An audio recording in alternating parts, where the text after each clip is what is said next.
दोनों भाई दोनों तबाही यार, म्हणजे शुभमन गिल आणि ऋषभ पंतनी जे सेकंड इनिंगमध्ये पारी खेळली आहे, त्यामध्ये जो बांगलादेशचा घमंड होता की आम्ही पाकिस्तानला हरवलं आहे आणि भारताला हारू शकतो, तो त्यामध्ये तुटला गेला आहे.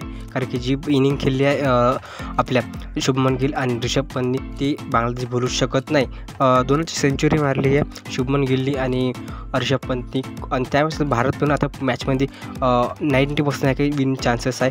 त्यामध्ये सर्वात आता म्हणू की जेव्हा सेकंड इनिंग लागली तेव्हा लगातार विकेट गेला, पण जेव्हा भारतात दुसरा सेशन होता, म्हणजे पहिला सेशन होता डे 3चा, त्यामध्ये विराट कोहली नव्हते. विराट कोहली, रोहित शर्मा आणि यशस्वी जयस्वाल हे पवेलियनला गेले होते. त्यानंतर 4 आणि 5 म्हणजे शुभमन गिल आणि आपला ऋषभ पंत हे बॅटिंगवर होते. त्यांनी आपली सेंचुरी मारली आणि पहिला सेशन भारताच्या नावावर केला. दुसरा सेशन पण आपल्या भारताने थोडं 2 मिळून करून त्यामध्ये बांगलादेशनी रनही बनवले. त्यानंतर जेव्हा बांगलादेश फक्त 80 रन 1 विकेट गेली, त्यामध्ये भारत थोडा तकलीफमध्ये आला की इथून विकेट पाहिजे. त्यानंतर आपला ॲश अन्ना म्हणजे रविचंद्र अश्विन केव्हा कामात पडणार. रविचंद्र अश्विनने फर्स्ट इनिंगमध्ये सेंचुरी मारली, आणि त्यामध्ये आता त्याचा जो होता, म्हणजे आपण त्यामध्ये कार्य होतं ते कुठं राहिलं होतं बॉलिंगमध्ये. त्यांनी बॉलिंगमध्ये आपले 3 विकेट लगातार घेतले. त्यानंतर बांगलादेश आता थोडा स्ट्रगलिंगवर आला आहे. त्यामध्ये भारतात फक्त 6 विकेट दोऱ्या मॅच जिंकासाठी.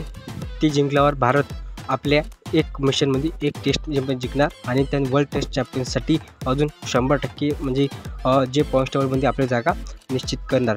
त्यानंतर थोडीफार की मॅच निघू शकते, भारत काढू शकते, कारण की बांगलादेशसाठी एवढं मोठं लक्ष थोडं कठीण वाटते. जी भारतीय तेज गोलंदाजी आहे आणि स्पिन अटॅक आहे भारताचा.